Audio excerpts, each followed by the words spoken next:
চুলকানি মানে স্ক্যাবিস? সাবধান, ঘরে ঘরে ছড়াচ্ছে ভয়ানক চর্মরোগ। জানতে হলে ভিডিওটি দেখতে হবে। আমি আশিকুর রহমান, এমবিবিএস ফোর্থ ইয়ারের ছাত্র। চলুন শুরু করি। স্ক্যাবিস এক ধরনের চর্মরোগ। এটি সার্কোপটেস স্ক্যাবি নামক ক্ষুদ্র পরজীবীর কারণে হয়। ত্বকের নিচে গর্ত করে ডিম পাড়ে।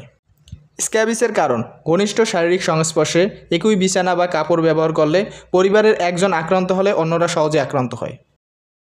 লক্ষণসমূহ: অস্বাভাবিক চুলকানি, বিশেষ করে রাতে, ফুসকুড়ি বা ছোট ছোট গর্তের মতো দাগ, আঙুলের ফাঁকে, কবজি, কনুই, কোমর ও যৌনাঙ্গে বেশি হয়। ঝুঁকিপূর্ণ গ্রুপ: শিশু ও বয়স্করা, আবাসিক স্কুল, মাদ্রাসা, হোস্টেলে থাকা লোকজন, যাদের পরিচ্ছন্নতার ঘাটতি রয়েছে, যাদের রোগ প্রতিরোধ ক্ষমতা কম। কখন ডাক্তারের কাছে যাবেন? চুলকানি 1 সপ্তাহ না কমলে, শরীরে ঘা বা ইনফেকশন হলে, পরিবারে অন্যরা আক্রান্ত হলে। রোগ নির্ণয়: ত্বকের স্ক্র্যাব নিয়ে মাইক্রোস্কোপে পরীক্ষা করা হয়। চিকিৎসা: পারমেথ্রিন 5% ক্রিম, রাতে লাগিয়ে সকালে ধুয়ে ফেলতে হবে। ওরাল আইভারমেকটিন, যেটি প্রেগনেন্সিতে নিরাপদ। স্ক্যাবিসের সঠিক চিকিৎসা না হলে ব্যাকটেরিয়াল ইনফেকশন, ত্বকে স্থায়ী দাগ, শিশুর ক্ষেত্রে কিডনির সমস্যা পর্যন্ত হতে পারে। স্ক্যাবিস প্রতিরোধের প্রধান উপায় হলো পরিষ্কার পরিচ্ছন্নতা।